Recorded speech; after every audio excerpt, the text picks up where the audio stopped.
Hey, what's going on? Miguel here. Anyways, I was going around the website just looking up random Street Fighter 4 quotes against the characters. Yeah, it's kind of weird, but I like doing a lot of reading anyways. But something caught my eye. I was reading around and I saw an article about Capcom going broke or some shit like that. I mean, I might be late on this. This might have been out there for like maybe a few weeks ago now, but I'm just now getting it. But anyways, I read into the article. It turns out you only have like, I believe it was $100 million in the bank. That might sound like a shitload of money to the average person, but you know what? For a game developer company, that is shit. That ain't shit. I mean, because you know you gotta divide that money among the workers to pay them and whatnot. But in other words, Capcom is fucking broke. You know, and apparently it has something to do with all those DLCs that they've been releasing. And you know what? They had that shit coming because, I mean, they've been doing a lot of shady bullshit crap as of late. I mean, hell, they re-released games like 5 times, over and over and over and over again. Like when Street Fighter 4 was first announced back in 2008, I was kind of excited. Actually, no, I was very excited. I was like, oh shit, Street Fighter 4 is coming back. I mean, no, Street Fighter series is coming back. You know? I was happy for it. And then when I got the game, man, I've been on that game morning, noon, and night. I mean, I just couldn't put the controller down, you know? I mean, I like a lot of Capcom games. And then when Super Street Fighter 4 was announced, I was like, oh shit, now they finally added more characters. But then I questioned something. I was like, okay, now how come they're not re-releasing the game as a DLC? Like, why are they making it a standalone game? You know, I was like, oh well, they're probably pulling off that bullshit that they normally do in the 90s. Whatever. So when I got the update, when I bought the standalone game, it was amazing. I mean, it was a bigger roster, lots of modes. I mean, lots of changes and tweaks. I was like, okay, I'll give Capcom a free pass. But then now they're doing some other bullshit by re-releasing the same game. They made Street Fighter 4, Super Street Fighter 4, Super Street Fighter 4 3D Edition, Super Street Fighter 4 Arcade Edition, now Ultra Street Fighter 4. Like, by the third time I got frustrated. Like, okay, Capcom, you're bullshit. And not only that though, they did that shit to Marvel vs. Capcom. You know, you're like, oh, we'll never re-release Marvel vs. Capcom 3. It's just gonna be a standalone game, and that's it. And if we need more things, we'll just use it as DLC. But no, they bullshitting themselves. Because 6 months later, Marvel vs. Capcom 3 or Ultimate Marvel vs. Capcom 3. So, you know, they pretty much shot out on their own word. No surprise, I mean, it's Capcom after all. And not only that, Capcom, they have a reputation of never listening to their fans. They'll ask the fans, us, okay, what do you want from this game? Like, what do you expect to have in this game? You know, give us your feedback. We give it to them, and right when we give it to them, guess what they do? They give us a middle finger, I mean a big fucking middle finger. They just say, you know what, fuck you guys. It's not what you want, it's what we want. You know, you want Mega Man in this game, you know what? I ain't giving you Mega Man, goddammit. That's how they are. And you know, I mean, yeah, sure, they're the developers and they call the shots. But at the same time, the fans are very important, because if it wasn't for the fans like us, they wouldn't have been they wouldn't be who they are today, you know? You can't just have a strong, successful gaming company without the fans. Most of us are the ones that pay their paychecks. Yes, they make a lot of sacrifices by making the games. You know, it takes time and resources and money. But you know something? Right when they make their product and put their product out there on the shelves, we're the ones that go ahead and buy it. And then, you know, once they reach a certain numbers of sales, then yeah, they'll get profit from it. You know? But Capcom, on the other hand, they're like, man, fuck you guys. I mean, it'll be sad to see Capcom go. I hope they don't go. You know, because I've been a huge fan of Capcom for a long time. I remember back in the 90s, when I was at my babysitter's house, used to always put in a Street Fighter. Oh, Street Fighter, yes, yes, Street Fighter, Street Fighter. Not only that, Mega Man. I mean, anything Capcom related. Like whenever we put in that game cartridge that has something to do with Capcom in a Super Nintendo, you'll hear that logo. You'll hear that logo go, or however you say it. I might have fucked up the tune, but yeah, you know, it brings back a lot of memories. You know, memories of a lot of good times. Just being over your friend's house playing the game hours on end. You know, but you know, if Capcom does go, I hope it serves as an example of like, this is what happens when you fuck over the fans. This is what happens when you do shady ass bullshit. I'm surprised at Capcom, but at the same time I'm not surprised, if that makes any sense. Like I remember back in 2011 when Marvel vs. Capcom 3 was released, I was talking with a guy on PSN as regards of the re-release version of Marvel vs. Capcom 3, which is Ultimate. And, you know, they left out some characters, but now they brought back some characters that people was asking for. So I asked him, like, how does he feel about it? He was like, you know what? Capcom may be shady about the shit they've been doing, but you know something? They're releasing my man Strider now, so I don't care. As long as they have my man in there, I'll buy the game 5 times over. And you know what? That statement kind of pissed me off because, see, people like him are the reason why Capcom kept on doing what they've been doing the whole time. Because, Capcom knows that if they just re-release something that's half-assed, like put a game out there that's half-assed with half the roster, half the effort, and half the tweaks that they've been doing, and they say, okay, this is the full product. And then they turn around like 6 months later and say, okay, we're going to release a better product, which is pretty much the other half of the original idea. We know that the idiot fans are going to buy it anyway. We know, because they're going to eat this shit up, you know? The dumbass American fans, you know, they're gonna eat this shit up.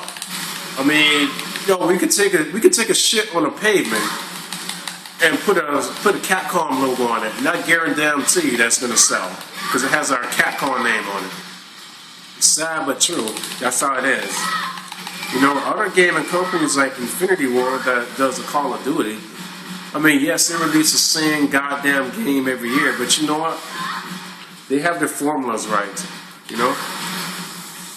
At least they have some sort of interaction with the fans. They ask them, okay, what do you want from this? What do you expect? They take data from their old games and they fix all what was wrong with the old game and apply it to the new game. I wouldn't say they make everything all perfect and sparkly, but you know, at least they damn try. And this is coming from a guy that doesn't give a fuck about Call of Duty. You know, they got their formulas right, and they're always interacting with the other fans. But Capcom, on the other hand, they're the complete opposite. In a way, they're like a fucking devil of the gaming industry. And you know what? They get what they deserve. Like I said, I'm a huge Capcom fan, but as of late, though, they've been dropping the ball. Like the Resident Evil, for example. Have you seen Resident Evil 5? Who hasn't? It's a good game on the score, but if you think about it, it's like just a fucking generic shooter. That's what they turned it into. And along with Resident Evil Operation Raccoon City, I remember when I first saw the trailer of it, I was like, oh shit, man, this Resident Evil looks completely different from the others. Hell, at least they finally have it where you can be able to move and shoot at the same time. So I went on the internet, was looking at more and more videos. The more videos I looked at, the more I realized, man, you know what, this game is shit. What the fuck is this shit? So then I skipped the game. And then somewhere, this was back in 2012, and sometime like, let's see, 3 months ago, was it 3 or 4 months ago? I don't know which one.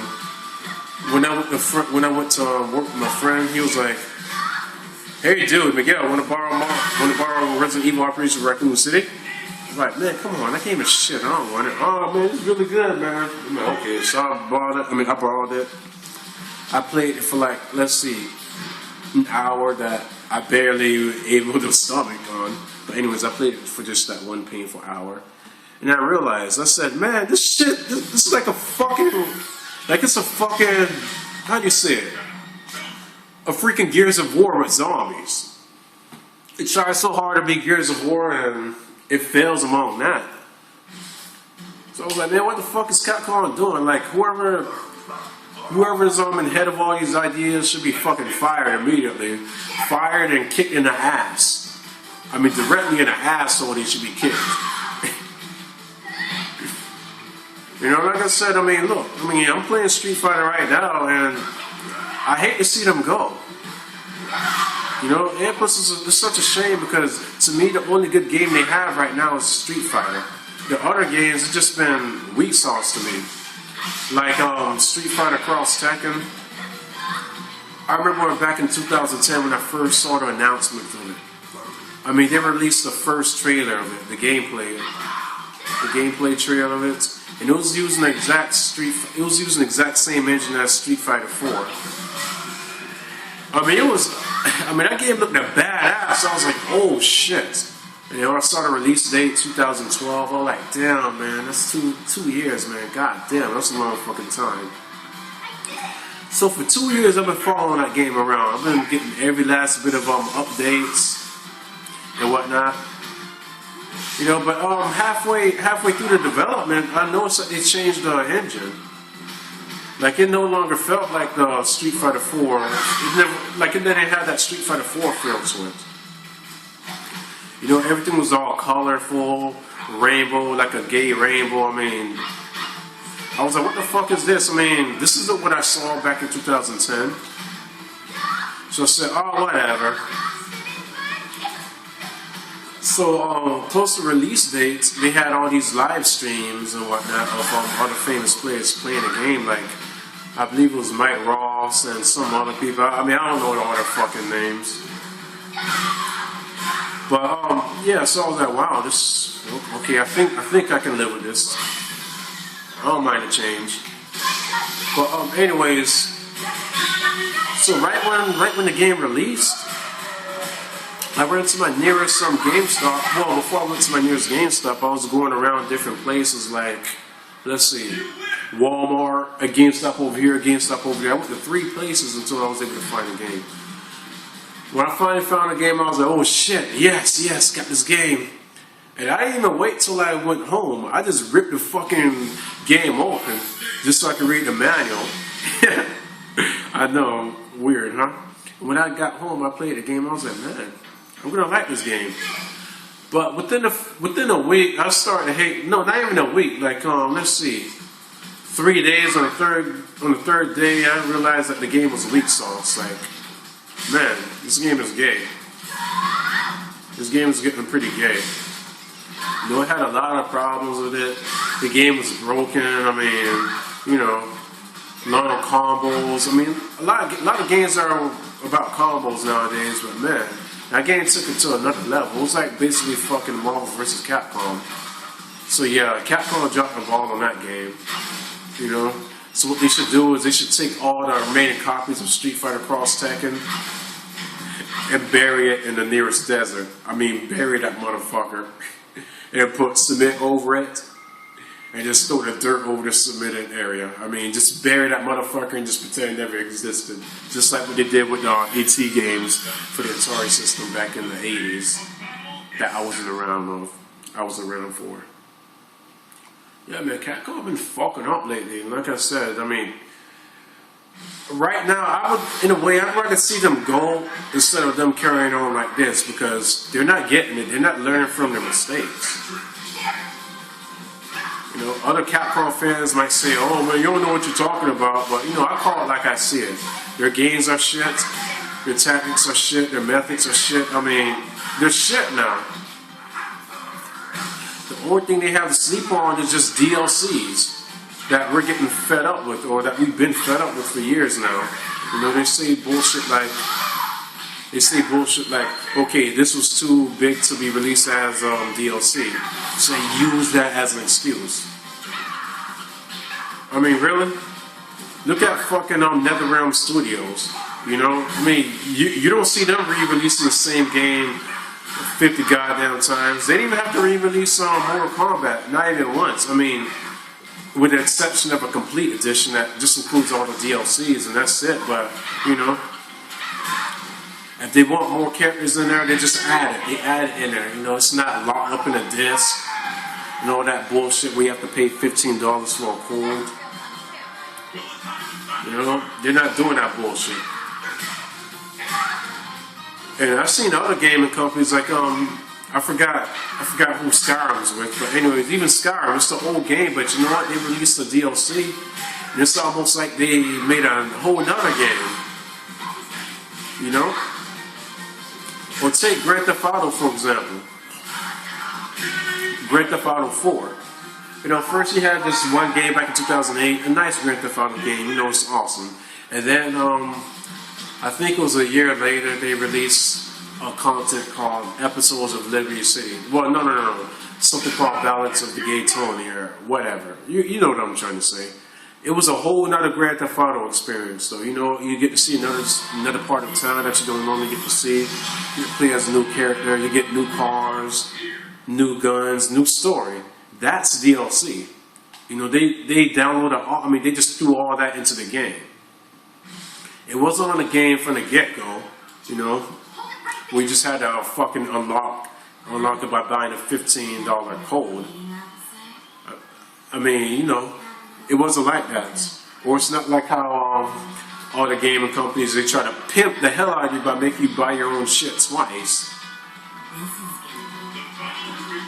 But yeah, anyways, like I said, Capcom, whatever's happened to them, they're poor as fuck. They're broke as fuck. They're in trouble. So my God, please somebody buy them off or just let them die peacefully. Because Capcom's fucking broke. It's their own fault and they get what they deserve. Like I said, I love Capcom, but man, you know what? It's what you get, bitch!